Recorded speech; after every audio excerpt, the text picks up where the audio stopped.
Robert explains how our emotions rule us and how we let fear dictate whether we're going to take action or not. I realized that the world was open for me. I didn't have to contain myself within that box. I have gained so much control over my life. I've gained happiness. I've gained freedom. I'm just getting started. But what I like about New York is the energy, the vibrancy, and it's really the land of opportunity here. Where I learned about business was not in business school, but on the streets. This was my business school. This is capitalism at its best, also its worst. Well, just look around you, man. This is the best city in the whole world. It's where money is made and it drives the rest of the world's economy.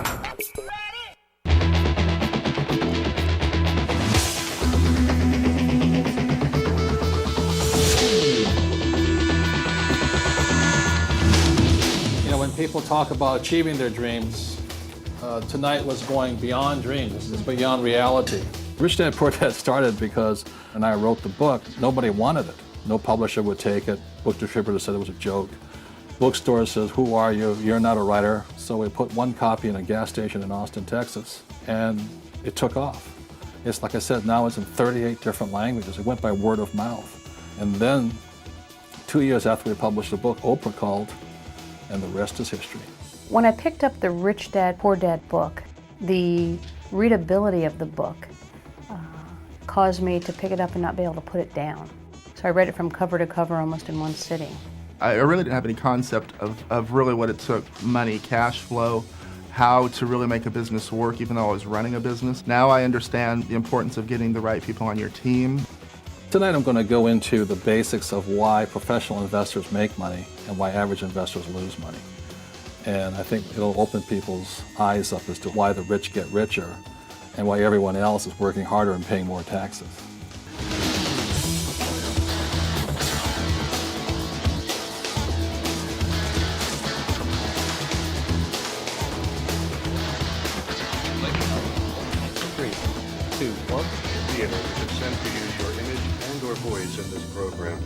Thank you and enjoy the show. Ladies and gentlemen, please welcome Robert Kiyosaki.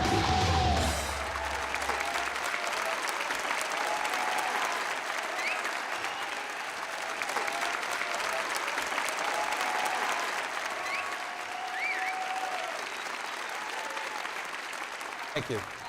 How many people have read Rich Dad Poor Dad? Good, thank you. Who has not yet read the book? Good. Thank you very much for coming here.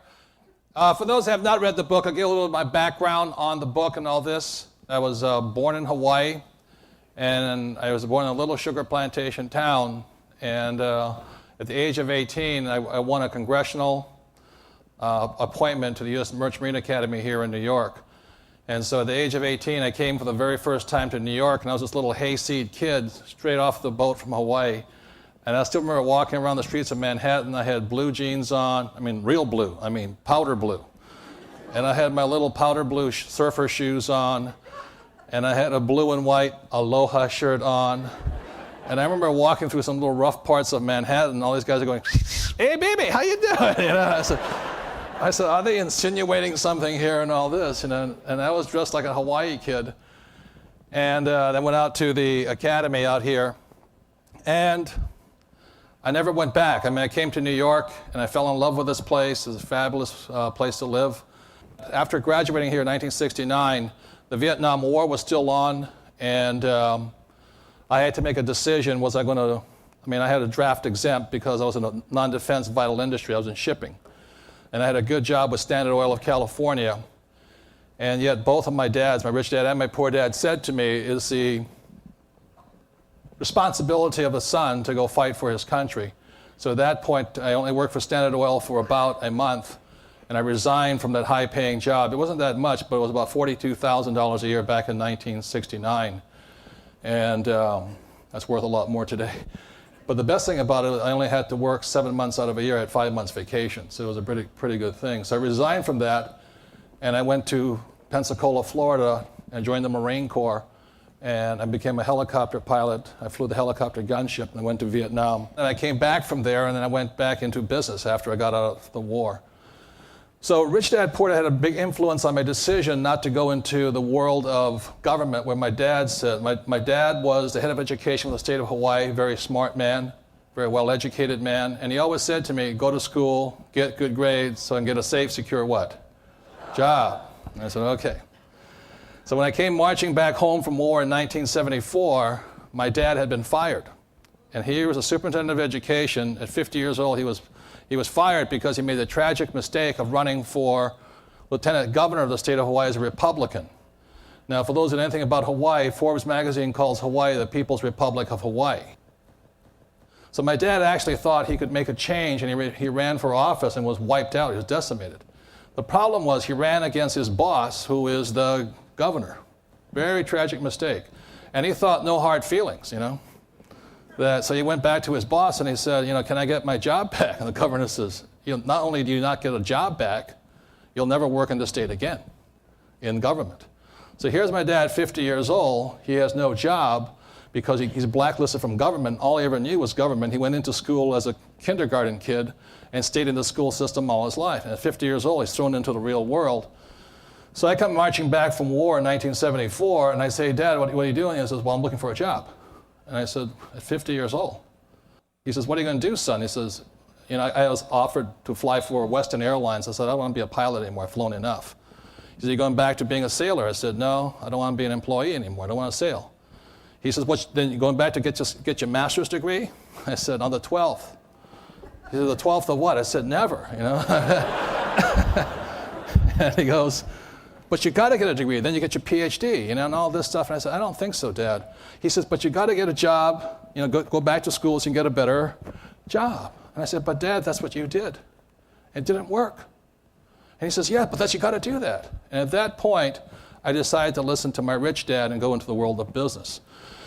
So, Rich Dad, Poor Dad is a very simple story, starting at age 9 of my two dads. Like I said, my dad was a school teacher, well-educated, hardworking man, whereas my rich dad was my best friend's father, and he was a man who started with nothing, but he ultimately became one of the richest guys in Hawaii. So when you look at the white sand beaches, the blue water, the palm trees, and the hula girls, the big hotels in the background, Rich Dad owns some of the land under those hotels. So they estimate for 7 generations, none of his kids' will ever have to work again. It's not that not working is that big an ideal. It's just that it was, for me, amazing that one man could start with nothing and accumulate such wealth in a short period of time. So Rich Dad, Poor Dad is a very simple story of what two fathers tell their sons about money. And I wrote this book in 1997, published it. Everybody said, I mean, I submitted it around. People said, we don't want this book. Who are you? You can't write. You suck. All that other stuff, you know. And what do you know about money? And so, excuse me, I'm still a Marine, you can tell here, you know. If I make those slips, forgive me, you know. But anyway, so I printed 1,000 copies of this book. Nobody bought it, so I shipped it to a friend's gas station in Austin, Texas. And I put the book in, he says, put it in the gas station. So we don't sell books in gas stations. I said, no, good, that's a good place for it. No competition, you know. And he says, if that silly book of yours doesn't sell, you get it back. I said, don't worry, I'll take it back. And the book sat there for the 12, I think it's shipped on 12 or 18 of them.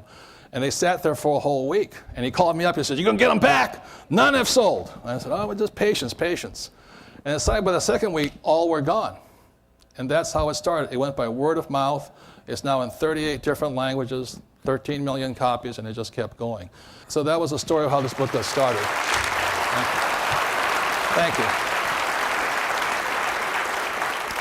So I thank you all for who have read it and those that come to listen about it.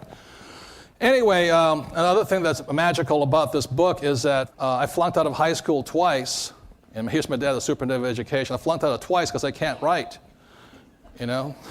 And if my father wasn't superintendent of education, I might still be in high school today, you know. But very simply, the reason I got Fs was because I couldn't spell. You know, and I tried this on my 2 English teachers, the ones that flunked me. I said, you know, it's not a very creative person who cannot spell a word 3 or 4 different ways, you know. And they still said, you still get the F out of here, you know, and all this. So I had to take summer school and make up my grades. So anyway, I'll go into what Rich Dad, Poor Dad's about. For those that haven't been there, for those that have seen it, please bear with me. But very simply, my rich dad began teaching me by drawing this simple diagram here.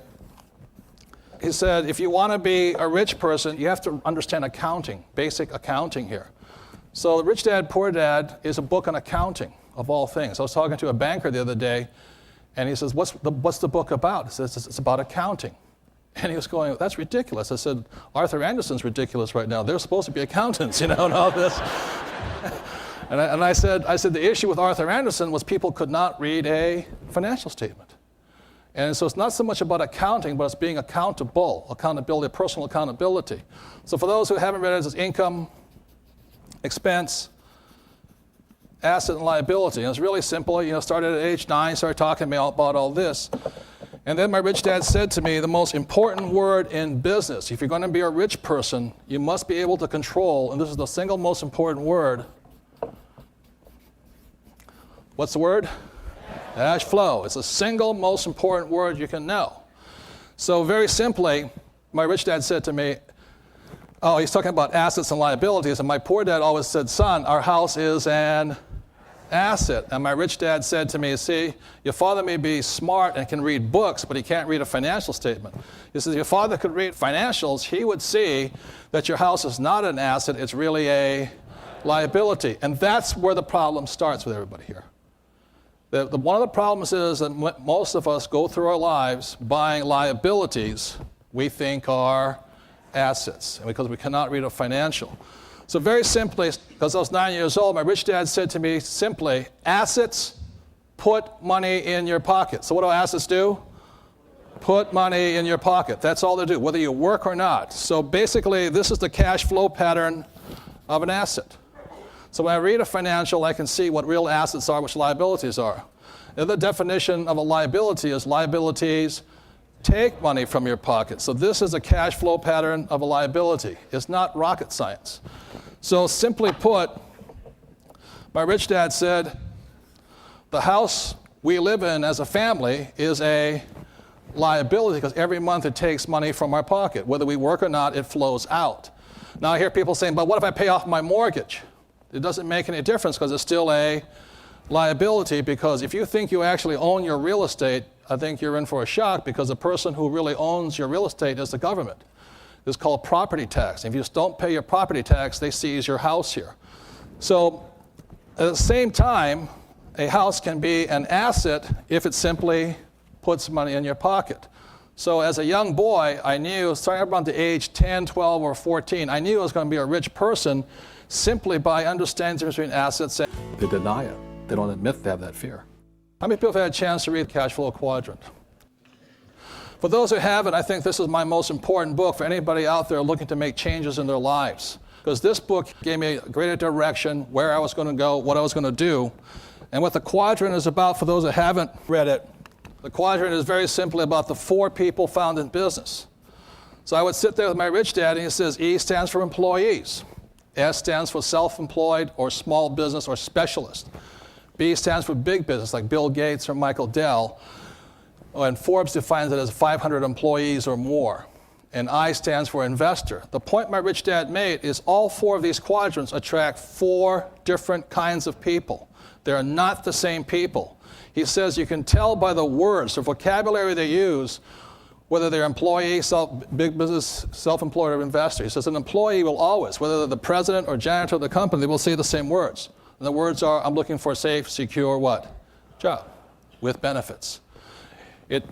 That's what they want. Now you meet S, a self-employed person. A lot of times when a person says, I'm going to quit my job and go out on my own, they go from E to S, and S stands for psycho land. It's one of the hardest positions of all. Because your employees pick on you, the government picks on you, and you pick on you, and all this. So you can always tell a self-employed person is because they always say the same thing. They say, if you want it done right, do it by yourself. That's why they do it on their own. Or their theme song is, nobody does it what? Better. Or the other thing they say is, I'm the best. Am I the best? I go to my reflexologist who massages my foot. She's always going, am I the best? I say, yeah, you're the best. Oh, thank you very much, This S also stands for satisfied. Oftentimes, self-employed people, in fact, most of these people, a lot of them make a lot less than employees per hour. but they love what they do. They say, I just love what I do. I just love what I do. I just love what I do. I say, but you're going broke. Yeah, but I love what I do, you know? And a big business person, their theme is they're looking for a team. You know, they put a football team together. They want to look at the best players, best CFO, best CEO, best presidents, best sales. They're team players. These people believe in other people's time. They don't want to work hard because they want other people to work hard for them. An investor, sad thing is everybody today has to be an investor, but a true investor, their words are, what's my return on investment, ROI. That's all they care about, okay? So, simply put, is then my poor dad always said, get a job, climb the ladder, you know, make your way to the top. I said, yeah. I don't want to do this. I want to get rich. And my mother would say, I know your father. Your father really, you know, he has the best intentions in mind, and he wants you to follow in his footsteps, become a school teacher. And so finally my mom said, you know, son, I know you want to get rich. So she was a nurse, registered nurse. So she said, why don't you become a doctor? You know, become one of the smart guys over here, because these are the smart guys here. These are where the doctors and attorneys and accountants and the architects and the engineers come from. She says, you should become a doctor. And I said to my mom, there's only one problem with that. She says, what's that? You have to be smart. She says, you have a good point there, you know what I mean? She says, I don't think you can become a doctor. I said, yeah, I'm a C student. You know, I'm like a C- student. She goes, yeah, you'll never make it. So I went to my rich dad and I said, you know, I'm kind of in trouble. So he draws this diagram here. He says, you know, Robert, are you basically lazy? I said, yeah, real lazy. He says, are you fundamentally incompetent? I said, yeah, I can't do anything. He says, are you a C student? I said, yeah, I'm a C student. He says, good, you'll do well in business here.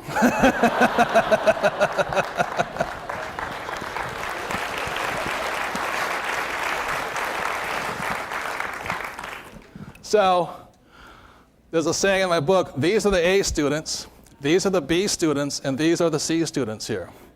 And the saying my rich dad said to me a long time ago, he says the A students work for the C students and the B students work for the government. So the reason the cash flow quadrant is so important is that we're going to be talking in a little while about the 401k, which I think is one of the riskiest of all investments. I am a professional investor. The reason I know which quadrant I am is, again, by the most important word. The word is cash flow. So the reason I know I'm an investor is if I stop working, my cash flow comes from my investments here. Many people invest, but most people are not investors. The reason you know you're an investor is you can live from this quadrant here. So whether I work or not, my wife and I have about $1 million annually coming in from our investments, so we can stop working. We keep working because I sort of like this work here, things like this, you know. Thank you.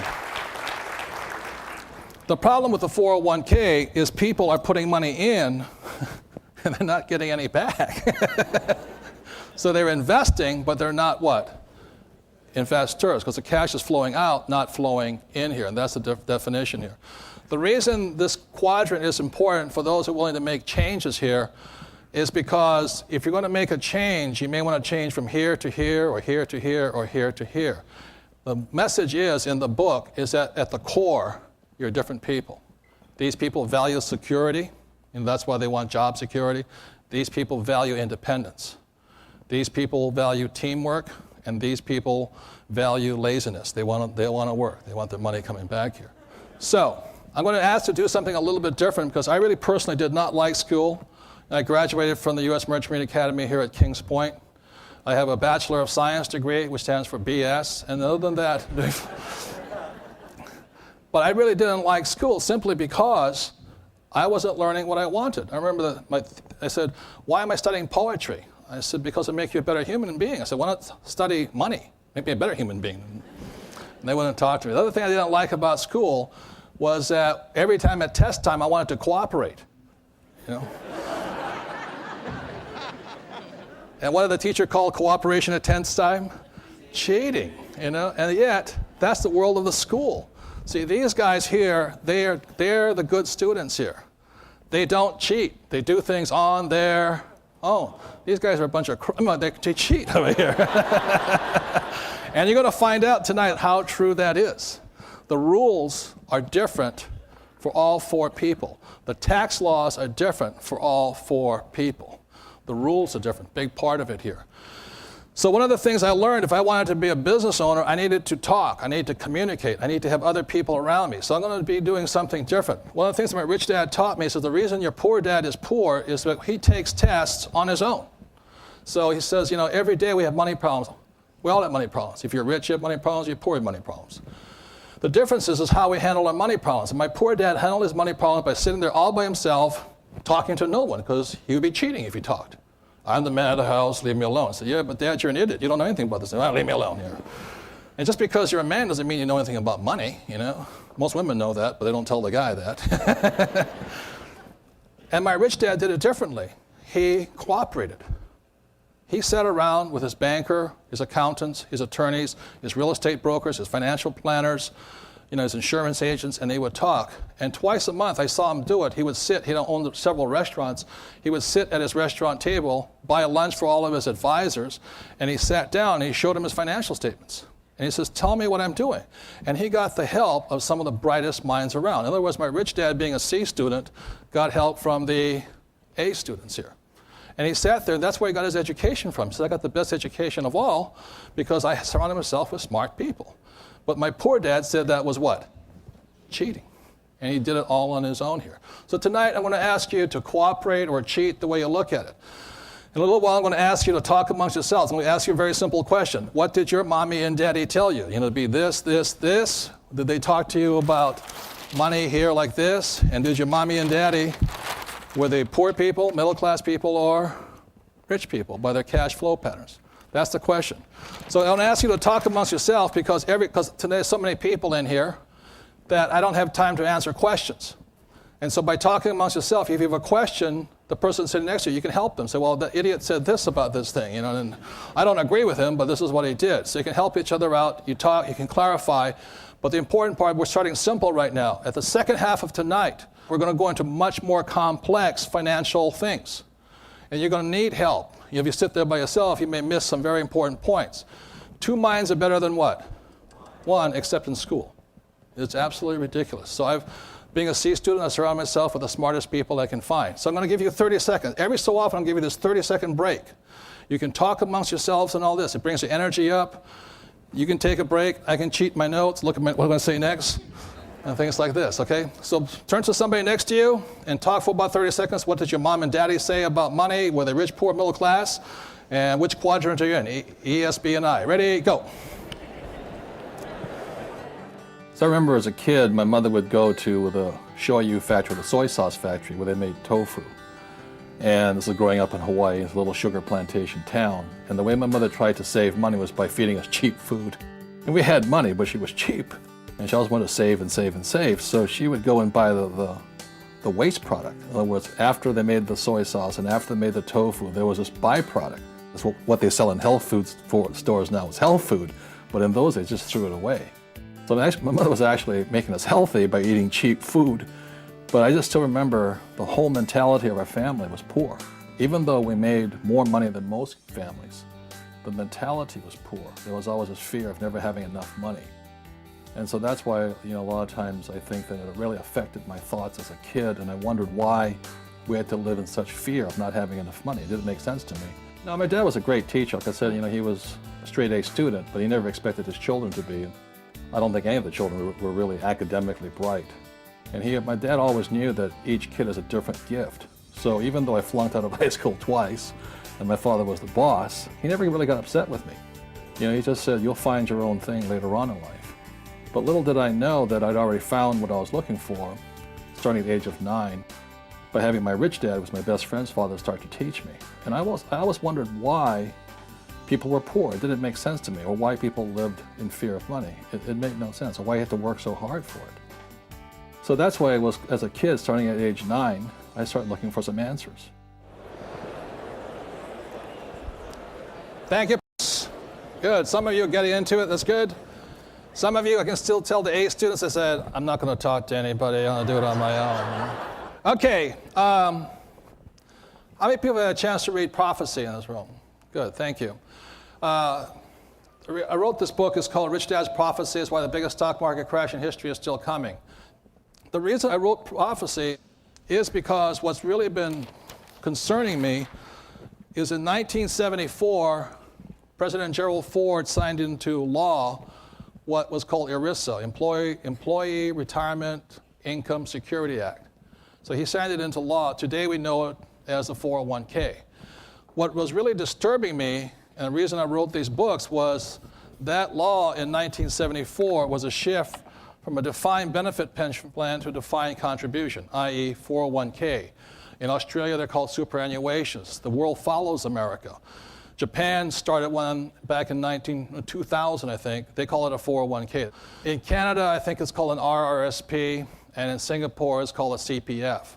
And basically what the shift was, and the reason I'm concerned, was a defined benefit plan was this. It was I called a World War II generation plan. If my mother and father, they went to work, they didn't have to worry about their retirement because they had a defined benefit plan. And the defined benefit defined how much they made. So my dad, if he retired, he said, let's say they said, you get $1,000 a month, adjusted for inflation, for as long as you live. The problem was people started living longer. And the major corporations could not afford a defined benefit plan anymore.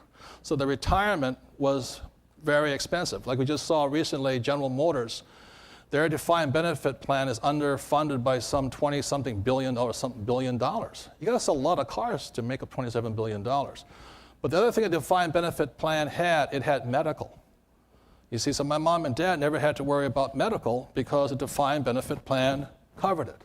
A defined contribution does not. Okay, and that is why I was concerned. And basically it was the big corporations saying to the employees, you are now responsible for your retirement. If you live to 120, good luck. You know, all the best to you. Bon voyage. But the difference was a defined contribution. A major difference is the money could run out.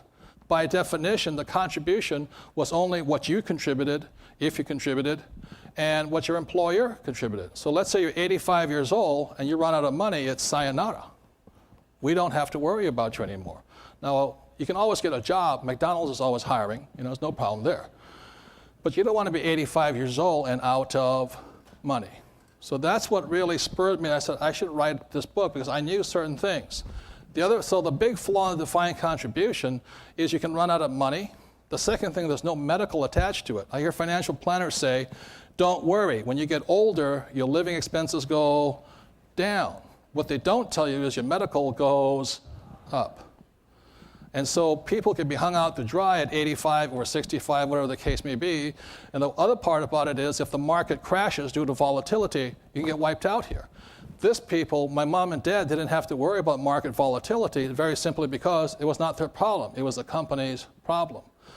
Also in this thing, the flaw in this law, which I write about here in Prophecy, was the Internal Revenue Service wanted their pound of flesh. So the Internal Revenue Service built into the 401k in America a statement that says you must withdraw when you hit 70 because they want their money what? Back. Because you put it in tax-free, they want their pound of flesh. So they said, we're going to take the money back. In the year 2016, the first of 83 million baby boomers turns 70. At that point, they must exercise. They have to start withdrawing because the government wants their money back. And people are saying, well, do you think the government will forgive that? I said, I doubt it. You know, they're going to probably increase it, not decrease it here. But the point here is this. My prediction is, and I'm concerned, is sometime in the near future, 5, 10, 15 years from now, when other people find out, who are putting money in their 401k, they find out that the baby boomers are exiting out the back, they're going to say, what's wrong with this? And there's going to be possibly a panic. And they're going to start pulling their money out because nobody wants to be the last guy to turn out the lights. Does that make sense, you guys here? So would you take about 15 seconds and discuss with the person sitting next to you? I call this a World War II plan, and this is a Vietnam era plan. Take a moment to discuss some of the strengths and weaknesses of both plans for about 15 seconds, and then we'll move on, okay? Thank you. Now, most people focus on how hard they can work for money. What can I do? My career, I can climb the corporate ladder. So they're focusing on working for money. But to have money work for you requires financial intelligence. Financial intelligence is defined as not how much money you make, but how much money you keep, how long that money works for you, how hard it works for you, and how many generations can you pass it forward to. So most people don't have that because they just focus on going to work and making money, but they never have financial intelligence. When I was having trouble in school and I was having F's, my mother went hysterical, my father went a little bit upset. Even my rich dad said to me, he says, shape up and get your grades up because you have to. But he says, I'll tell you a very big secret. And the big secret was this: my banker has never once asked me for my report card yet. My banker doesn't care what grades I have. My banker doesn't care what college I went to. My banker wants to see one thing, is how smart I am with my money. And if I'm smart with my money, my banker will give me more money. If I'm an idiot with my money, the banker will turn you down and say, I don't want to lend you the money. So financial intelligence is what your banker looks for. Your school teacher looks for academic intelligence, and they're two different things. Please begin finishing up. And stop. Thank you, partners. Okay, moving on. Thank you for talking and clearing anything up somebody doesn't understand. Really simply, when you look at a financial statement of a World War II era person, what they had in here was a defined benefit plan, they had Social Securities, and most of them had savings. See, one of the things the World War II generation did not have was they didn't have credit cards. And the introduction of credit cards has decimated the savings and all this stuff of the younger generations coming along. And our school system has not yet caught up with the fact that people are in debt up to their eyeballs. I mean, the school debt, medical debt, living debt, people are in debt up to their eyeballs right now. But the trouble is they don't have this. And the thing I hear people saying to me, well, don't worry, especially the politicians, Social Security will save you. And as my Chinese friends, they go, Social Security, It really is Social Security here.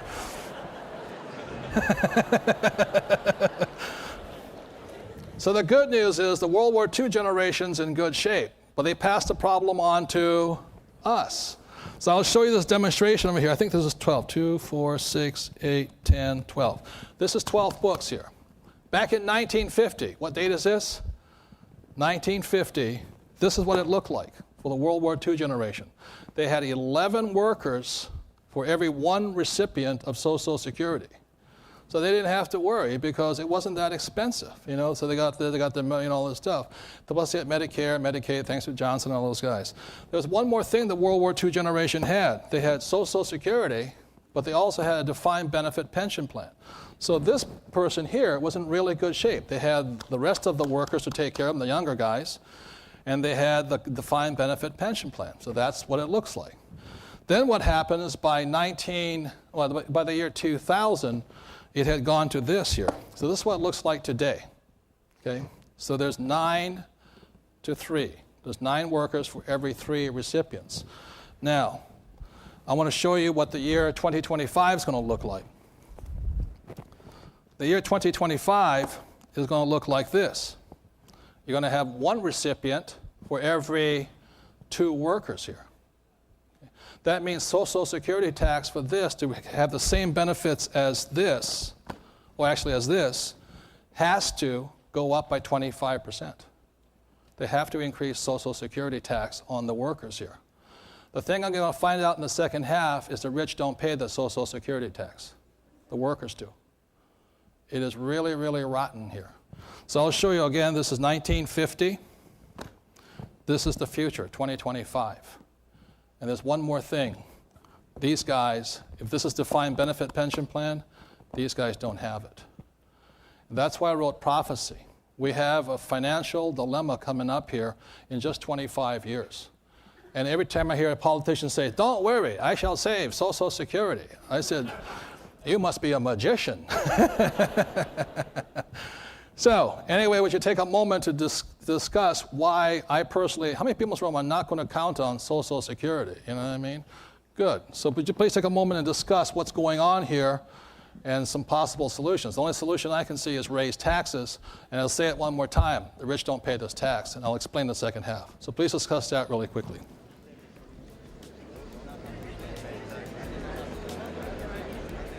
Most people are not interested in becoming rich. Most people just don't want to lose, and that's why they lose. You know, it's just really a tragic. They want to play it safe. I don't want to take risk. You know, let somebody else invest my money for me. I say it again, people turn their money over to these mutual fund managers. That's the stupidest thing you can do because you don't learn anything. You know, the fund manager gets your money and they get all the experience, but you get nothing. All you do is get an empty 401k statement. So if you're going to become a great investor, you're the one who has to start the investing. If you want to turn it over to somebody you hope is smarter than you, good luck. Please begin finishing up. And stop. Thank you, partners. Okay, moving on. In the 19th century, there was a French philosopher named Auguste Comte, C-O-M-T-E, and he said this: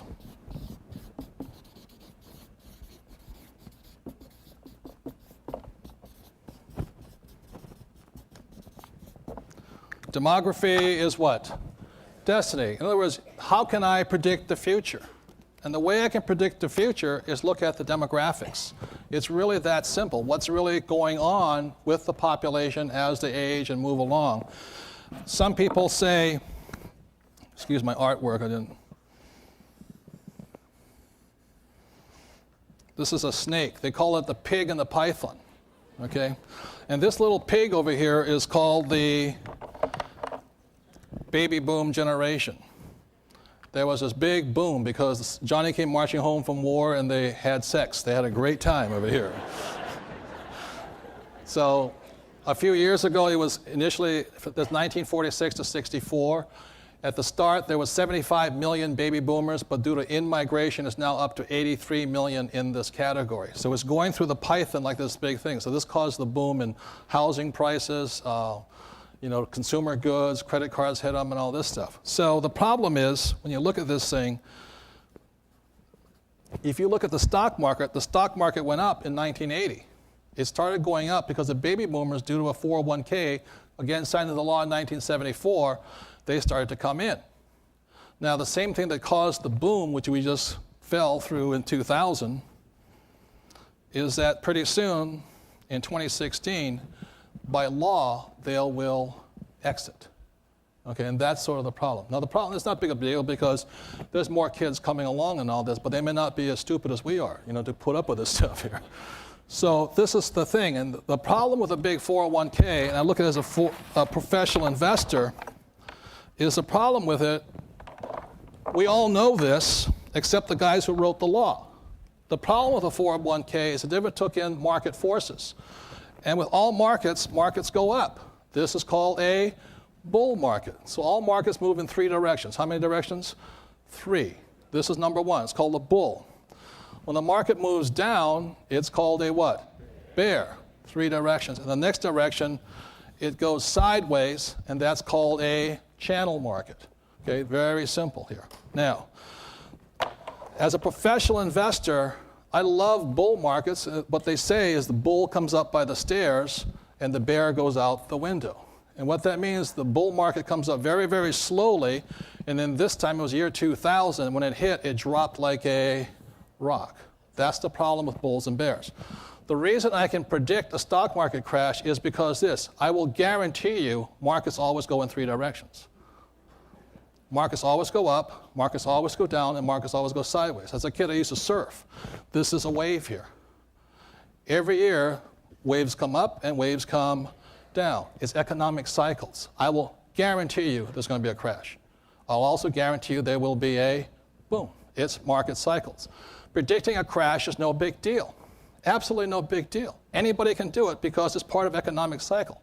Predicting a crash is like predicting winter in Nova Scotia, hurricanes in Florida, tornadoes in Texas. Those are part of weather cycles, while booms and busts are part of economic cycles. Now, the fallacy in the 401k, it was written by lawmakers and things like this. People who are not professional investors, people not from the I quadrant.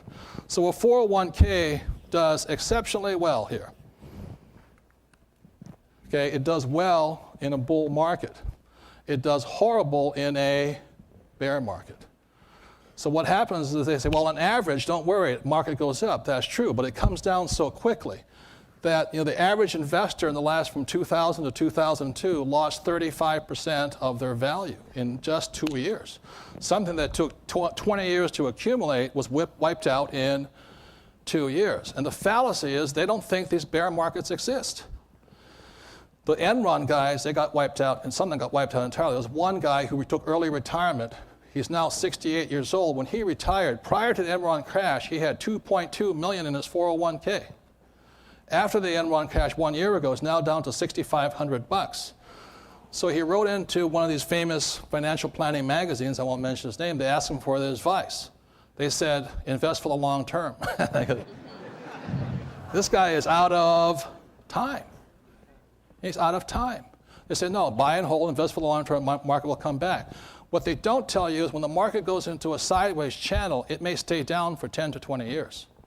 After the stock market crash in 1929, it took 25 years to come back to zero again. That's how long it can stay down. And the lawmakers who wrote this law did not take into account crashes. There's also something, the reason I can predict a crash is this. Inside this law, it goes up like this, but what the 401k does, it handcuffs you. If you take your money out early, what happens? You're penalized. You cannot get out of this. They'll be like me. I was a helicopter pilot. That's like riding the old airplane up. It goes over the top. It goes, shoo. And what that looks like is this. Here's a little 401k person. Oh, this is good. I'm putting my $100 a month in. And the market is going up, going up. Oh, this is so wonderful. I must be intelligent, When the Dow hit 12,000, people thought that was their IQ. And I'll tell you, as a professional investor, what causes a boom is amateurs piling into the market. So they saw their 401ks going up. They thought they were intelligent. They thought they were investors. They put their savings into it. And that's when the savings went down to negative. People poured their money in, and suddenly the market turns down. It goes like this. Ah! Ah! Ah! Let me out! Let me out! Yes. I'm sorry.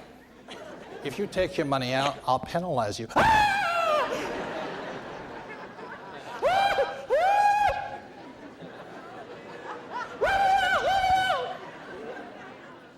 Go back to don't worry, invest for the long term. Okay. I can't get out, I can't get out.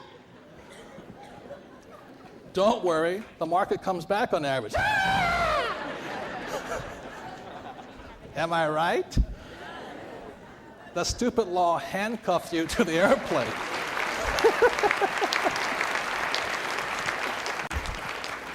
Professional investors don't like handcuffs to the airplane. They want a parachute, not handcuffs. And the law handcuffs you. So today I see people, this is your 401k, say, oh no. Oh. I'll just pretend it's okay. Psychiatrists call that denial, So, would you take a moment right now and discuss the insanity of handcuffing people to an airplane? 30 seconds, discuss the insanity of that.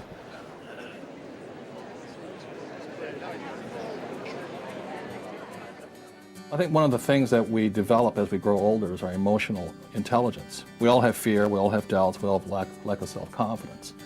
The difference is a lot of people run away from the fear. And what I was taught to do by my dads, both my rich dad and my poor dad, was to learn to overcome my fears. Because we all have fears, but we shouldn't let fear run our lives. In the Marine Corps, I learned to overcome my fear because, we flew dangerous missions, and the night before every mission, you had to make peace with yourself, because if I didn't fly well, not only did I die, but my crew members died. And so I had to make peace with my soul and overcome my fear of dying. There's one guy who said, I'm afraid tomorrow I'm going to die, I'm going to die, I'm going to die. And I would say to him, it says, your job description says kill people, not die. Because what really destroys people, not only in war, but in life and in money, is fear.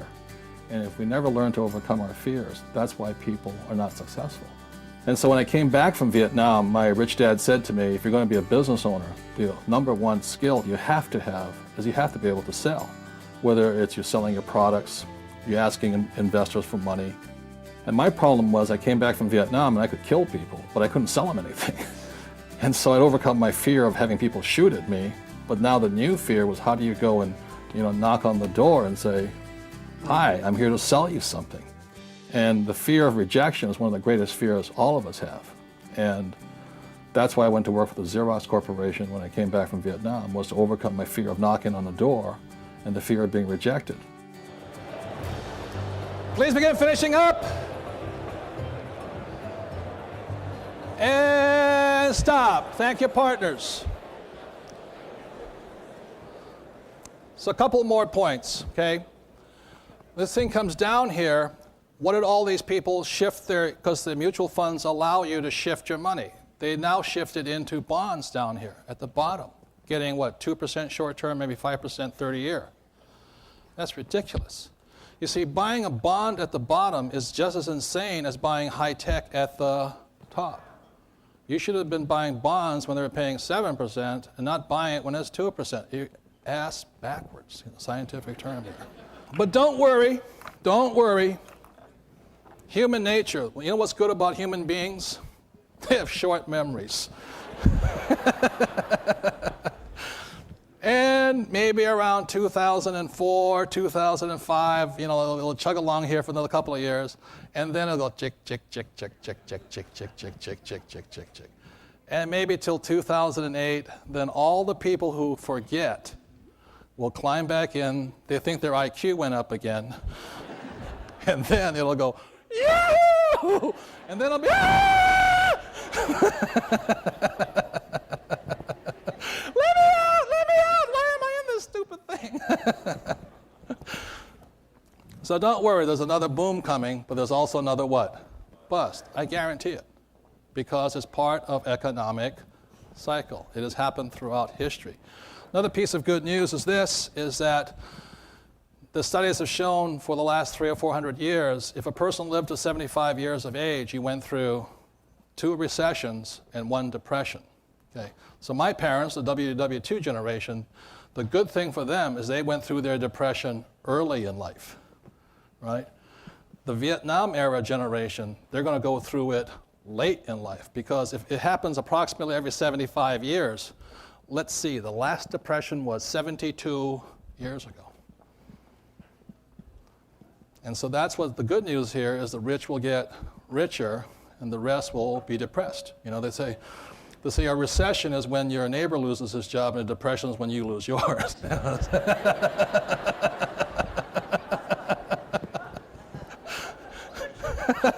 Excuse my laughter, but I am sick individual here. And I'll tell you why I'm a sick individual, because if I could use a scientific term, every time I talk to what is considered the average investor or a stockbroker or a financial planner or some disbeliever in the whole thing, somebody who's under 30 years old and has not yet done the ride, they always say, well, on average, the market goes up. I said, yeah, it goes up on average, but averages are for average investors. I would never take an average. Never. Professionals cannot take averages. The last 2 years, I said the average investor lost 35%. Some lost everything. That's why you don't want to be an average investor here. Sometimes I take an average, but I can't afford to. So rather than get into, and by the way, my rich dad said, if you want to be successful, be careful who you take financial advice from. Most people take financial advice from their brother-in-law who's an idiot, and they wonder why they're in trouble, you know what I mean? Or somebody, a co-worker in the lunchroom eating a bologna sandwich telling you how to get rich. This is really ridiculous here. I mean, and then the best part about it, you take advice from stockbrokers, financial brokers, real estate brokers, insurance brokers. My rich dad said the reason they call them brokers is because they're broker than you are, I love my stockbroker, I love my real estate broker, I love my insurance broker, but ultimately it's my brain, and I'm careful what advice I put in here. Is that clear to you guys here? So I get into these arguments, I was on the phone call, and this guy says, well, this will never happen because the Asians will be coming into the U.S. stock market, so it will not dampen the effect of this.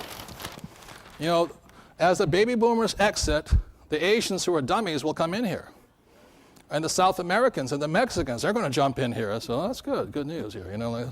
Well, what they say is, on average, the transition in 2016 will be a peaceful one.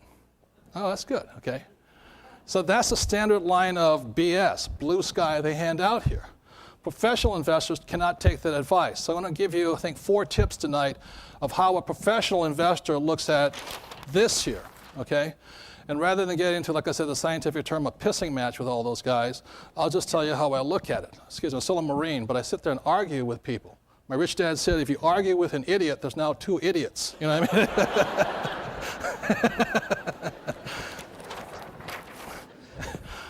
So I'm going to give you a point of view of professional investors versus average investors. And point number 1, there's a lot of them, but this is the main one.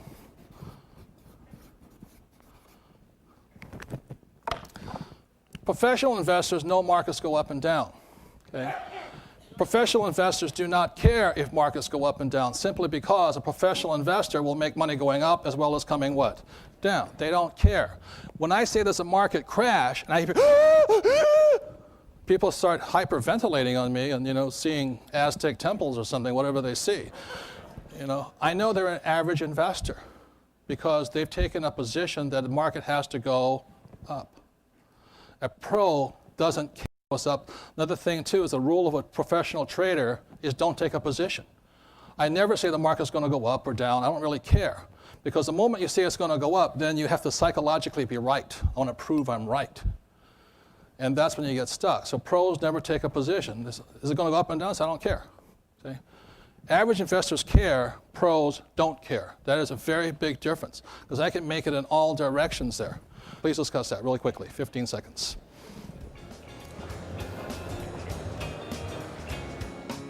More than personal responsibility, people need to change their attitudes. My poor dad always said to me, go to school and get a job with the government, because the government had good benefits, good pension, good medical. And I think there's too many people out there with that same attitude as my poor dad. They expect the government to take care of them, the company to take care of them, the boss to take care of them, their fund manager to take care of them. You look at the President of the United States, he gets a huge pension and all that. The government takes care of him. I think in the world today, and especially in America, we have too many people that take care of me attitude. And there's not just the people on welfare. There's a lot of people in government and service and all this who take government jobs or big corporations jobs expecting people to take care of them. It starts with a change of responsibility. I don't want anybody to take care of me. I take care of myself. Please begin finishing up. And stop. Thank you, partners. Okay. The worst thing about a 401k, it works well when it goes up, doesn't work well when it comes what? Down. And if you actually believe that stock markets always go up, you know, and that 401ks will there be protecting you, then you're probably a big Harry Potter fan, you know what I mean? And you haven't quite grown up yet to look at the reality of markets going up and down. So I would never have a single strategy that only goes up. You've got to have at least 3 strategies, one for up, one for down, one for sideways. The second point is this: I invest like my banker, okay? When I look at investing, I look at the jaundiced point of view of a banker. Not that bankers are rich. Some of the worst people I know are bankers as far as investors go. But they have certain good traits. They have certain things you look at.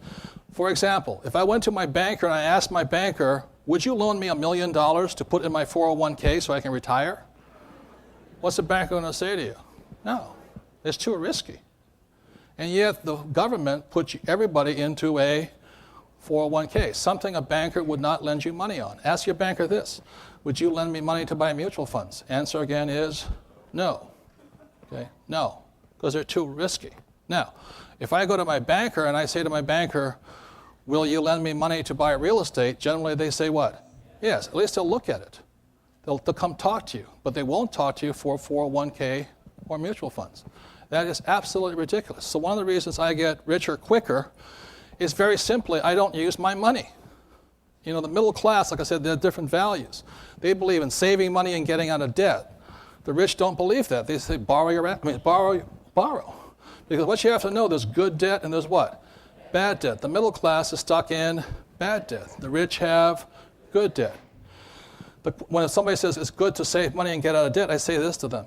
I said, how long, right now my wife and I are closing on a property this week, $8 million. Almost 100% financed. I asked the people, I said, how long would it take you to save $8 million? How long would it take you to save $8 million? For most people, they can't do it. They can pay $8 million in taxes, but they can't save $8 million, It takes me 2 weeks to borrow $8 million. On top of that, because it's good debt, every month it puts a minimum of $50,000 in my pocket. Every month, boom, boom, boom. So I get ahead faster by using my banker's what? Money. Well, the middle class is trying to get out of debt and save money, okay? The next point is this, point 3. A professional investor will never invest without insurance. See, when you look at insurance here, the trouble with the 401k, there's no insurance on it. When I go to my banker and I say I want to borrow, I want to buy a piece of real estate, the banker requires me to have what? Insurance. They require me to have it, okay? Now, a couple of years ago, I had an apartment house burned down. Thank God nobody was hurt. Now, was I upset? Yes, but I wasn't wiped out financially, very simply because the insurance company replaced it. In fact, they gave me a better apartment house because it was new. And they paid all my back rent I didn't get and all that. So I invest with insurance. The same thing in the stock market as in real estate. A professional investor, when the market goes up like this, they'll invest with insurance. I'll give you an example really quickly. Let's say the stock is at $50 and the investor senses the trend's about to change down. What they might do is put in what's called a trailing stop. Now, if you don't want to put a stop in, what you can do is you can buy a put here. And very simply, a put is insurance. That in case the stock, let's say, plummets on down to, let's say, $10 here, what the put allows you to do, it may cost you $2. What the put allows you to do is still sell your stock at $50, so you don't lose any money. The more you understand puts and calls or options, the less I'll buy stock anyway, because puts and calls are less expensive and higher returns. The trouble is you need to spend about 3 or 4 years studying this stuff. So today when I buy a stock, I'll buy a put. The scientific word in my market is called a hedge. Hedge is insurance. Look, we don't drive our cars without insurance. We don't buy houses without insurance. But the 401k asks us to invest without what? Insurance for our future. It makes no sense to me as a professional investor. Take 30 seconds to discuss that.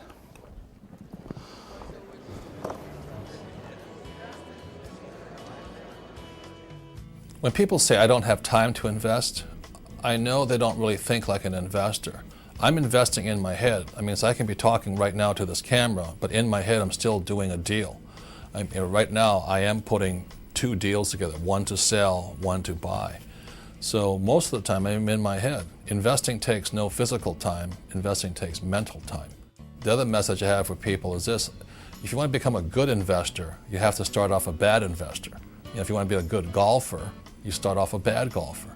And unfortunately, most people are not willing to go through the part of being a bad investor so they can become a good investor. My wealth today doesn't really come from what I buy. My wealth really comes from who I became in the process of making so many mistakes.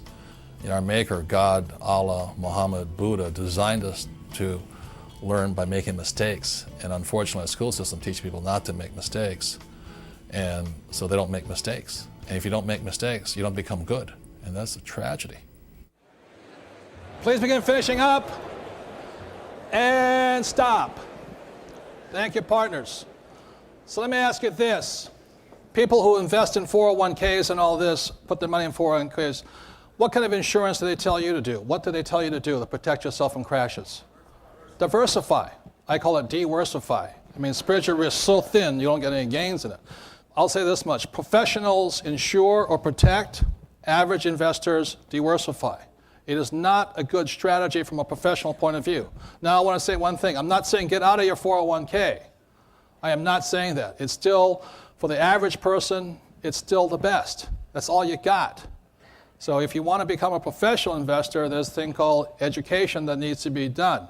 If you're not willing to get educated, diversify, invest for the long term, buy, hold, and pray, and read Harry Potter books. You'll be fine. You know what I mean? You believe in the magic kingdom here. Warren Buffett says this about diversification. He says diversification is a protection against ignorance. You do not have to do it if you know what you're doing. So please hear me. Don't get out of your 401k unless you're willing to get what? Educated. Okay? Very important point. So now the fourth point I'll bring up, and then this is between a professional investor, an average investor.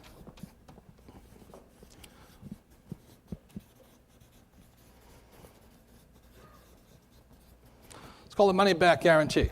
Whenever I hear a financial planner tell me, he says, don't worry, the Asians are going to come in, the South Americans and the Mexicans, they're going to prop up this market. You don't have to worry about that crash in 2016. The first thing I ask that guy is this: will you guarantee it? And generally they say what? No.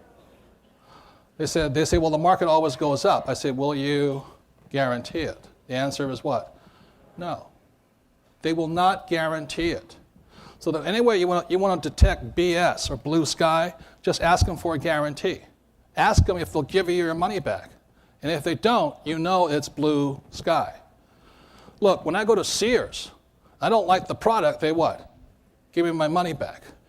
So a professional investor always asks for a money-back guarantee. Going back to your banker asks you for a money-back guarantee. It's called a mortgage. In other words, the banker doesn't give you a mortgage, you give the bank a mortgage. And it's securitized by a piece of property. And what they do is, let's say the thing is $100,000, they'll do an LTV, a loan to value. So it's worth $100,000 at appraisal, they'll give you $80,000 for it. But the mortgage says, if you mismanage it, we want our money back. They take the property back and they sell it in what's called a foreclosure. So the problem I have with the 401k is they don't give you a what? Money back guarantee. No insurance. Your banker won't touch it, and it's not good for an up and down market. 30 seconds, discuss that really quickly.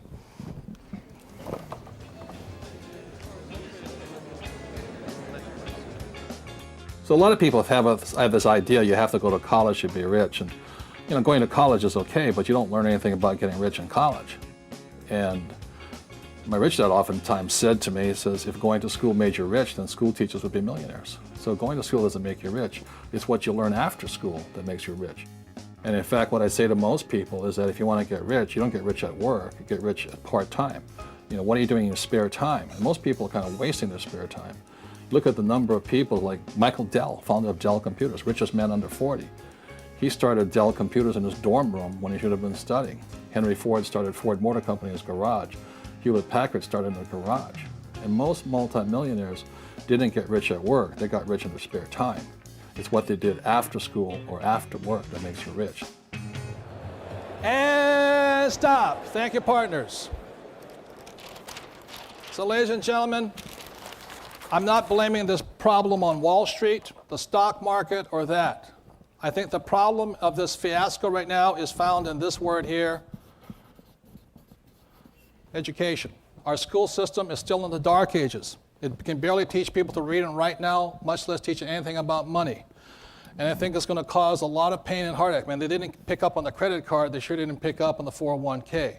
So today our educators, in America, there's three kinds of education that's pretty good. One is academic. America's not doing that good a job on it, but it's okay. But if you do well in academic, they consider you a genius and A students and all that stuff. The second type of education is professional. And I say where America excels in professional education, whether you become a doctor or a lawyer, an electrician, a computer programmer, it's professional education. But where the school system failing right now is providing no financial education. And that's going to be the demise of this country because we have a bunch of people who they don't have the life skills to handle life. If you're going to be successful today, you need all three types of education, not just two. The difference is my poor dad thought this was important and my rich dad thought this was important. That was the big difference. So before I go any further, I'm going to talk to you I'm going to give you an example right now what financial education looks like. Because you don't have to go to Harvard, you don't have to go to Wharton, you don't have to go to Stanford. You don't need to be an A student to get a financial education. My rich dad taught me most of it just playing Monopoly. 4 greenhouses, 1 red hotel. It's not that hard. The reason I created this cash flow game over here is very simply to make it fun and easy. The big part of the cash flow game here is a financial statement. So you learn two principles here. You learn to be an accountant. You're not being an accountant, but you learn the principles of accounting, but also you learn the 4 levels of investing. Over here is the rat race. This is when you say to a child, go to school and get a job, you sentence them to the rat race here, So this is one level of investing. These people are stock pickers or mutual fund buyers right in here. The next level is a small deal. And this is when you buy a small duplex or something like this. Next come the bigger deals, when you start buying maybe 12 plexes, 25 units and all this. The fast track out here really exists. This is where the SEC says you must be an accredited investor. 1933 law, you must be a millionaire. This is where the best investments are found. This is where the rich invest. And the fourth level of investing is found in, this one here is called Cash Flow 202. You need this board game to play this. And Cash Flow 202 goes into day trading and options. The problem with most people doing day trading and options, they don't know this part about it here. They don't know this part about it here. Does that make sense, you guys here? So I just made it fun. That's the kind of education. The thing I'm happy about right now is I'll bring up several people for you to meet. They work for my company. And I'll be talking about the kind of education our company provides for our workers. Because we have a 401k plan, but we tell all of our workers, we don't want you to hang around. We want you to get out of the rat race. One person I want to bring up here is one of the people who works with us as a staff member. She was actually our first staff person. It was Kim, Sharon, and I, and we brought, because Cecilia came up here, we hired her as a temporary staff person. And I was going to talk about what our company does is we encourage, this is half of Cecilia, please. This is the real boss. I mean, she tells me what to do every single day. But anyway, we encourage everybody to leave our company, don't you? We absolutely do. And what we do as far as education is we shut down the company half day, 1 day a month. The whole company sits there, they play the cash flow game, they invite their friends and all this. And I'm really proud because we have to walk our talk. You know, we have to, if we say to do this, get out of this rat race.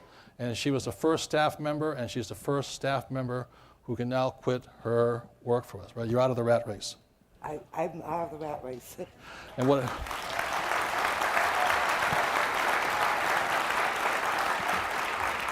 So tell them how you did it.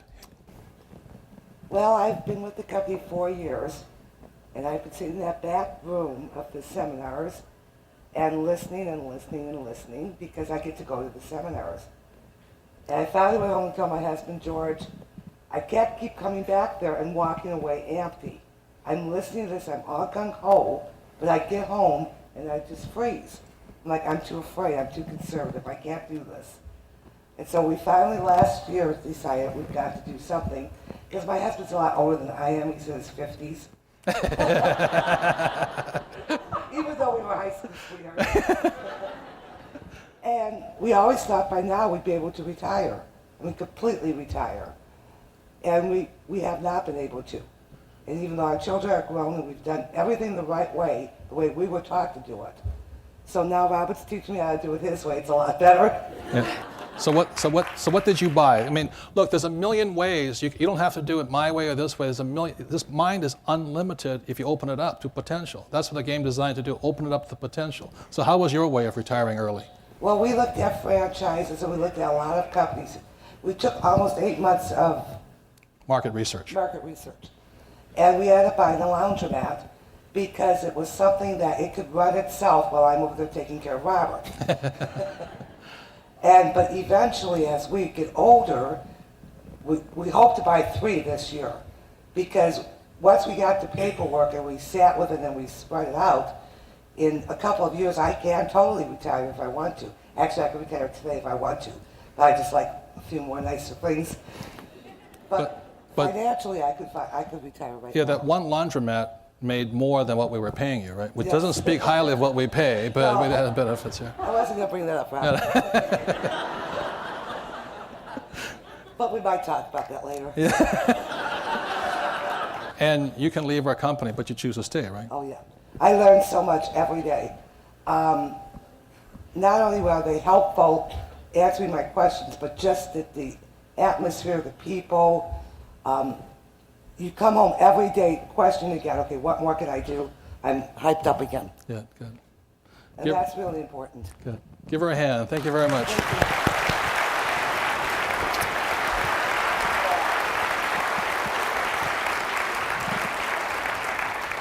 The next person I want to bring up is the most important person in my life, and that's my wife, Kim. Yeah. And thank you.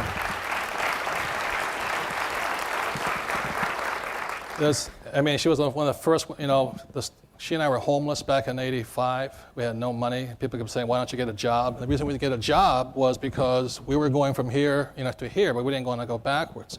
And she's the first woman that ever put up with me, who understood me, who was willing to fall down with me and stand up with me. So I'm here because of her. So with that, I bring my wife Kim out here, please. Thank you.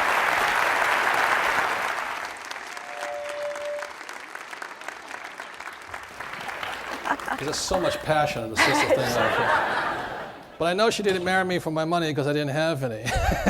That's true. So That's true. She wants to talk to, her passion is talking to women about investing, right? Yes, I love to encourage women in the game of investing. And what I found is women need to invest for different reasons. And I came across some statistics recently that were pretty surprising. 47% of women over the age of 50 are single, meaning that they're responsible for their own finances. And many of us know that 50% of marriages end in divorce. And then who usually gets the kids? Women. So they're now responsible for themselves and their kids. And on top of it, the first year after a divorce, a woman's standard of living drops 74%. That's huge. And finally, I also saw that of the elderly who live in poverty, 75% are women. So to me, what the stats are saying is that women, number one, today really cannot afford to depend on somebody else, and in most cases it is a man, for their financial well-being. The stats are showing that right now. And number two, it's very, very important that women get educated in money and investing, or more and more of us are going to end up poor and old. So this is why I speak to women. And I just want to say, for me, I'm probably a very good example of somebody that knew absolutely nothing about the world of investing. In 1989, Robert came to me and he said, it's time we start investing. And I'm like, I don't even know what investing means. I have not a clue. So he began to teach me what his rich dad taught him about investing. And in 1989, I purchased my first rental property. It was a little 2-bedroom, 1-bath house in Portland, Oregon. And I'll tell you, I had all the fears. I had all the doubts. What if I can't get a tenant? What if the toilet breaks? At closing, my hand was literally shaking. I was terrified. But I went through and I did that first real estate deal. And that first one was the toughest because that was the scariest for me. And what I found out is I learned so much on that first investment that now today, as I stand here today, in the next few days, I'll be closing on a property that is an $8 million property. Thank you. Thank you. And earlier this year, she already closed on one that's $7.5 million. So she's going to do over $15 million this year. Her portfolio will choke a horse. I mean, she's richer than most men in America. And she's financially independent, which means you don't what? I don't need you anymore. But I really want you. Yeah. So the... I'm much more well-behaved that she has all that money, too. For women who want to come talk to me about investing, please do, because I really want to tell you, it's simple. It's not rocket science. It takes time, it takes education, but the rewards are so immense that I just know for me, my self-confidence increases, my knowledge increases, and because, very personally, because I don't need Robert for my finances, what we found out is that we really want to be together. And so I'll tell you, the love and the respect and all of those good things have really increased in our marriage. And that's something I never expected. Thank you. Thank you. When I met my wife, Kim, I mean, it's really strange. You know, you see, I saw her. She was the most beautiful woman on earth. I couldn't believe it. But naturally, sometimes when you see what you want, you're afraid of more for being rejected. I didn't know what to say to her, and thank God I had sales training because I asked her out for 6 months. And she said no. And I asked her out 1,000 different ways until finally one day she said yes. So I tried everything. I mean, finally I found out that her best friend was my ex-girlfriend. And what does every salesman do? Ask for a referral. So I called up her best friend Karen and I said, tell me, what am I doing wrong? You know, what can I do? And she said, what you're doing what all the other guys do is try and wine and dine her. She doesn't like that stuff. I said, what does she like? She just likes moonlight walks on the beach. I said, holy mackerel, that's cheap. I can afford that. I was trying to razzle-dazzle her with money, and it didn't work. So my first date with her was with a bottle of champagne and a walk on the beach, and we've been together ever since. Okay, so I'm going to wrap this up. The second half, like I said, I advise you to have a partner because I'm going into a little bit more sophisticated investment strategies. You'll need a partner because, like I said, I'm not going to answer any questions. And if one or two persons is a little confused, you'll be able to talk it over with them and find out how to do it. So, for my wife and I to retire young and retire rich, what we had to do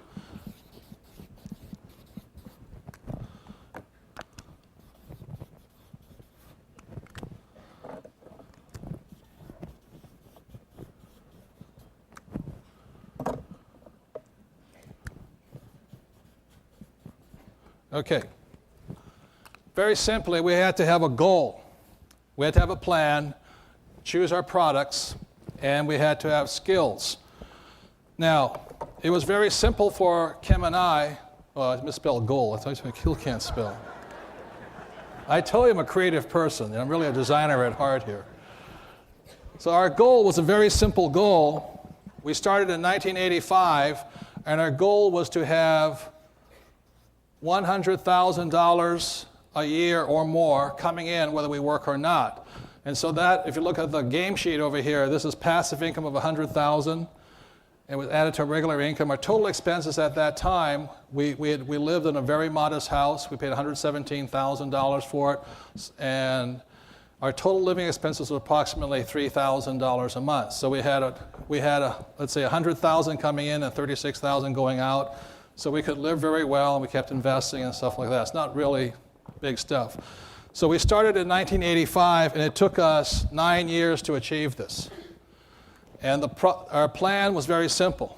It's the same plan I had that my rich dad gave me years ago: build business, buy real estate, build business, buy real estate. That was as simple as it came.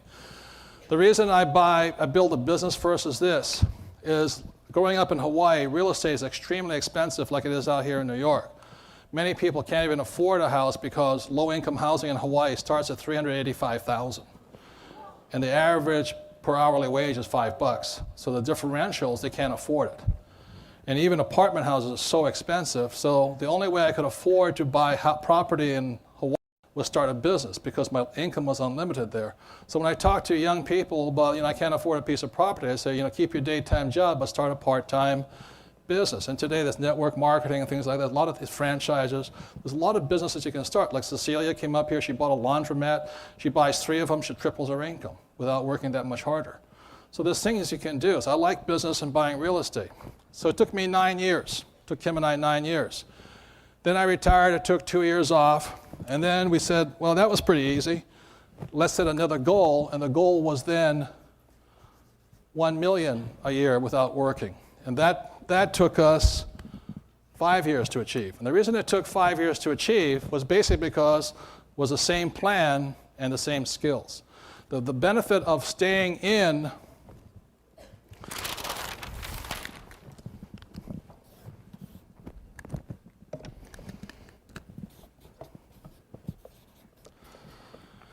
is when, by staying over here, what increases is our knowledge. We've got easier and easier and easier. So what I say to people is this: it takes about 5 years to learn to be a business person. It takes you 5 years to get through college. It takes you 5 years to learn to be a business person. So you may want to join a network marketing company or do something to, get rich, or to start a business. The facts are that most multimillionaires started part-time. Henry Ford started in his garage. Michael Dell started Dell Computers in his dorm room. Hewlett-Packard was started in a garage. So the reason that people get rich is not what they do at their work. They get rich at what they do at their spare time. And so it's the very same principle here. Now, so our goal was $1 million, only took 5 years, and we just keep with the same plans. Like Kim this year is going to put away about $16 million worth of property. putting an extra $100,000 a month in our pocket, and we just add more property. We don't work anymore, we just do the same thing. Does that make sense, you guys here? That was the way it is. Now, we're going to go into plan here and all this.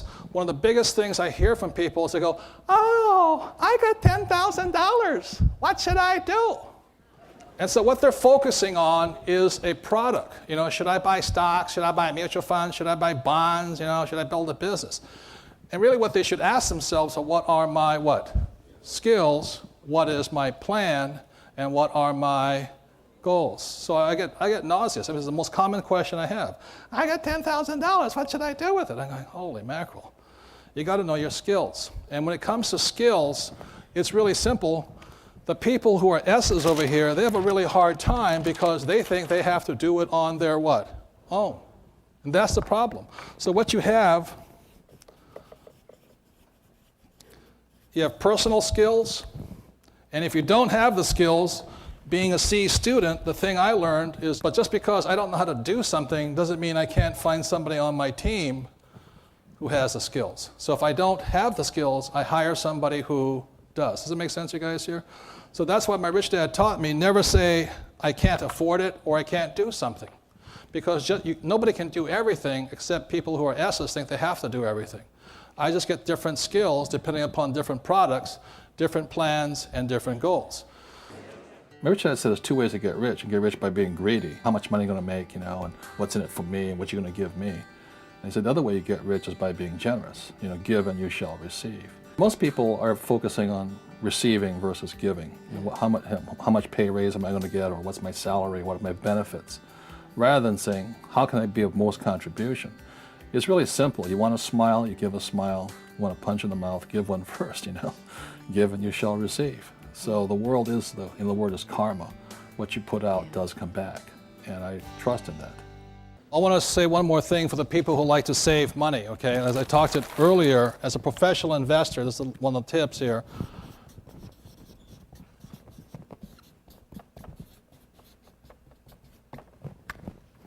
It's debt versus equity. Question is, when you look at these two deals, what happens when I use more debt? What happens to my ROI?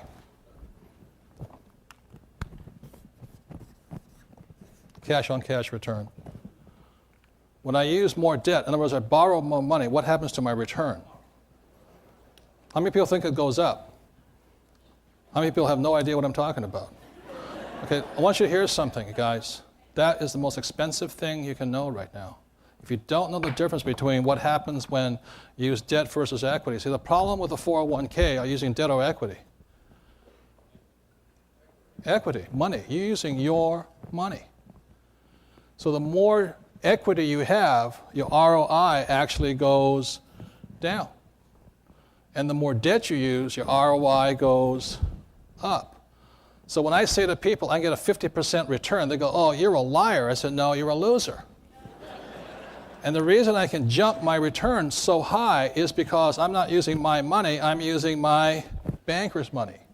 If you don't understand that, ladies and gentlemen, you're in serious trouble today financially, because you're probably trying to save your way out of the poorhouse. It is not the way you get there. You need leverage. So I'm going to go into it again. The problem with a 401k is it takes what? Equity, your money. The beauty of real estate, it takes what? Debt. So the less skill you have, the more equity you want. The higher skills you have, the more debt you want, because you can jack your returns here. So that's why people who are saying right now, oh, I'm so afraid, what if I make a mistake? The biggest mistake is to not make a mistake, because you're not learning anything. I mean, you know, like we always say, start with one small deal and stay with it for 1 year, because you have a lot to learn here. But not only that, not only is my ROI better with real estate, there's something else that happens. Like on a cash on cash, this $8 million deal we're buying, cash on cash right here, 17%, okay? Because we have some kind of down payment in there and all this stuff. And the reason we put down payment in there is because, again, I want insurance. And the insurance we bought with a down payment wasn't the down payment. What we bought was called a non-recourse note. In other words, if I fail and the property fails, the bank can't come after me. So non-recourse is another form, what the average investor calls diversify. I call it insurance or protection. So we bought a non-recourse note. There's another thing that's magical about real estate It's called losses, depreciation. It's a loss, right? That worth 22% on this deal. This is phantom cash flow. When you read a financial, it looks like a loss, but it's really cash flow coming into your pocket. It's the way the government says, keep the money. Okay, so we then ramp our returns at that point to, I hope that's right, 39%. That makes sense, you guys here? That's the beauty of real estate, okay? Please take a moment and discuss that. Even if you don't understand it, just pretend, yeah, it's depreciation. 30 seconds, discuss it. Pretend you know what you're talking about. Thanks. What turns me on when somebody says, it changed my life, more specifically, one of the earliest examples of it was a young single mom on welfare in New Zealand came up to me. She says, I read your book, I got off of welfare, I bought a business, and I'm financially free right now. And the change in her attitude was stunning. How can you go from single mom on welfare, and what she bought was a medical practice. All doctors work for her, and she has this cash flow every month from the medical practice. The way she bought it was from a doctor who was retiring, and nobody wanted to buy the practice from her, so she says, I'll buy it from you, but I'm going to pay you from the cash flow. So she got the cash flow from the business, and she paid the doctor back on installment plans. So, I mean, stories like that, you go, wow, why didn't I think of that? Or it's so powerful at how creative people can be if they're given some insight into how the rich get rich. The next thing I want to talk about is this. The reason Kim and I could get up to our goal faster was products. And some of the products we have right here are these. When I wrote Rich Dad, Poor Dad over here, this is an asset. Every month it puts money in my pocket whether I work or not. This is an asset. And it's intellectual property. And what I'd like to bring out really quickly, just for a brief moment, is my intellectual property attorney, because this is an asset. Mike Lecter, so a hand for Mike here, please. And Mike is the author of Protecting Your Number One Asset. How many people in this room have had $1 million idea? Yeah. Now, is an idea good without protection? No. How many of you made money from it? No, if you don't protect your ideas, it's worth zip. So what he does is he protects my ideas. How many trademarks do we have? 327 worldwide. How many patents do I have? Oh, let's see. Around 30 worldwide. And now, how much would you say my ideas are worth today on the open market? My patents? Figures? About $100 million. And if I hadn't protected it with his help, it would be worth what? Zip. So the thing is, people think I'm a real estate guy. That's not really true.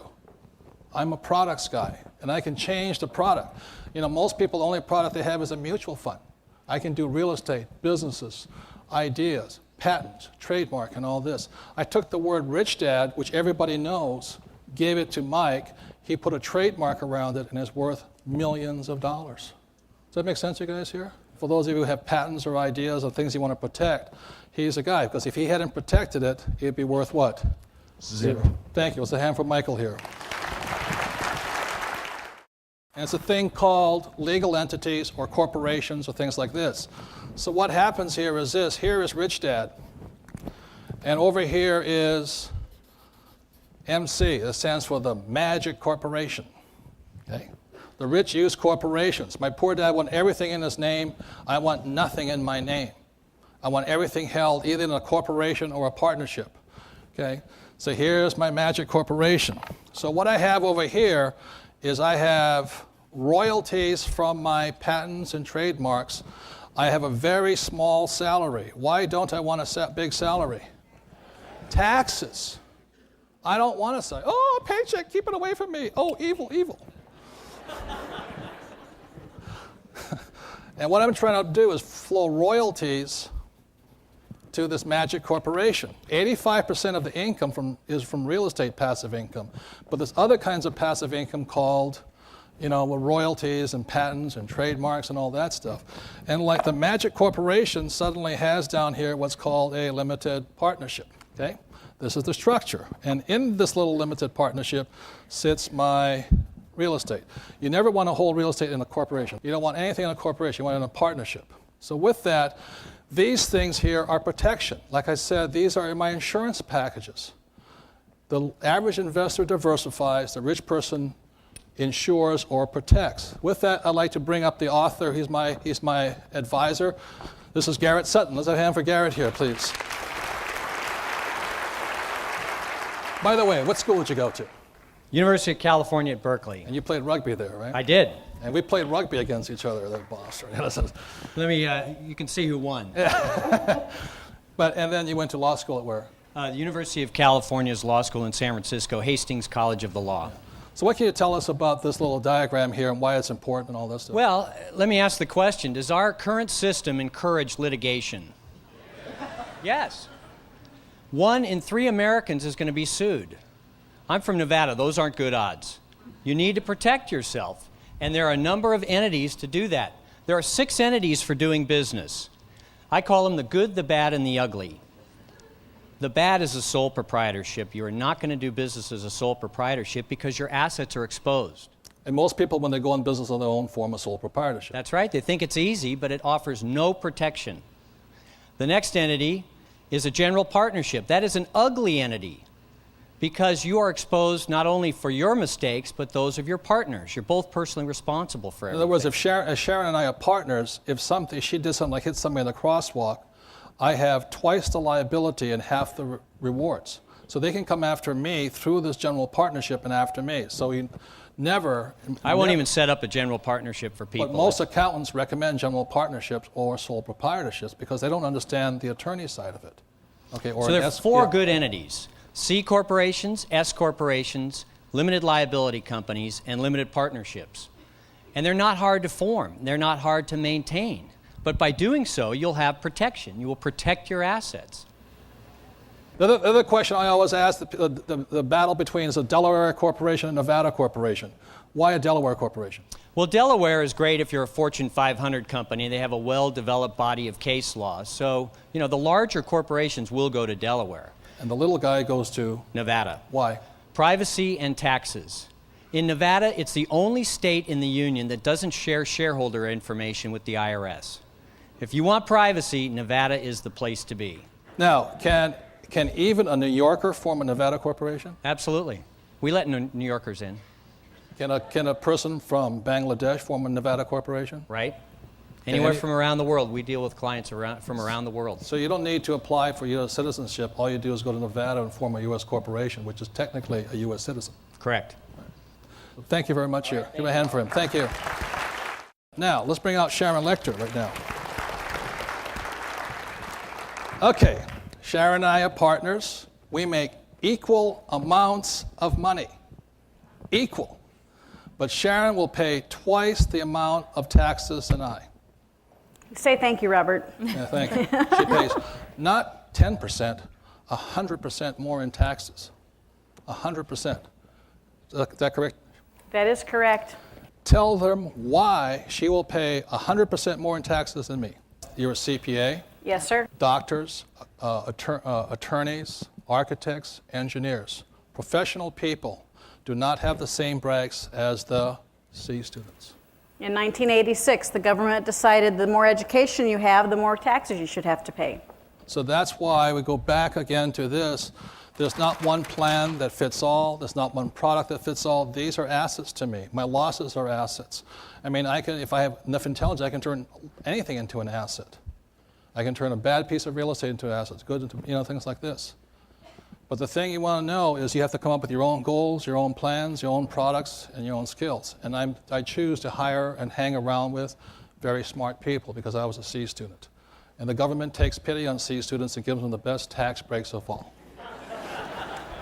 And for all of you straight A students, we are forming a new club. It's called Recovering A Students. And you start with Rich Dad, Poor Dad. So in closing, ladies and gentlemen, that's how the rich play the game. There's one last thing. We go back again to one of the first flip charts I put up here.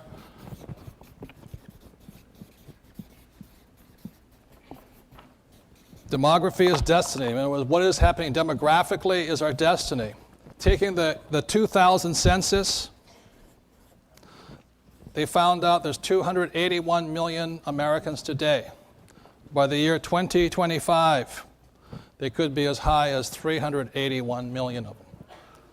Now, the reason I like real estate, the reason I recommend the 6 steps and the basic packages here and all this, get your education up, is because big corporations come and big corporations go. This thing about blue chips are safe is the biggest BS I've ever heard. You can't bet on a blue chip corporation. But there's one thing that's really accurate over here. If you look over here, the 1 second expense after taxes is housing. That regardless, they have to have a place to live. So if there's going to be an increase of 70 to 100 million Americans, you think real estate's expensive today, wait 10 years. How many of you waited 10 years too long right now? I mean, the prices have kept going up on them. So these idiots who say that, well, there's a real estate bubble, that's good news, because when it busts, that's when you want to what? Buy. Okay, so I'll leave that with you. One of the greatest needs in America today is affordable housing. The reason I get the big tax breaks, I get the 120% financing, I get tax-free credits, I get the high interest rate, the high tax credits and all that, is because I do a very important service to America, as I provide affordable what? Housing. And that's the way it is. Thank you very much, and we'll see you later on. Thank you. The most satisfying thing about this work is I see the spirit go on. I see people get excited. You know, they see the light at the end of the tunnel. That's what I see. Inside each and every one of us is a poor person. And there's a part of me that's still cheap as they come. There's a middle class person that wants security, security, security. And there's a person who's rich. And what I think I see in people who are turned on is my work or the products hit that person that's rich inside of them. The spirit comes alive. So the rich spirit comes out, and you can see it in their eyes. They get so excited. They're so excited they have the potential to be rich. And what rich means, being financially free and not worrying about paying the bills all the time. So the most satisfying thing is to see the lights go on inside a person.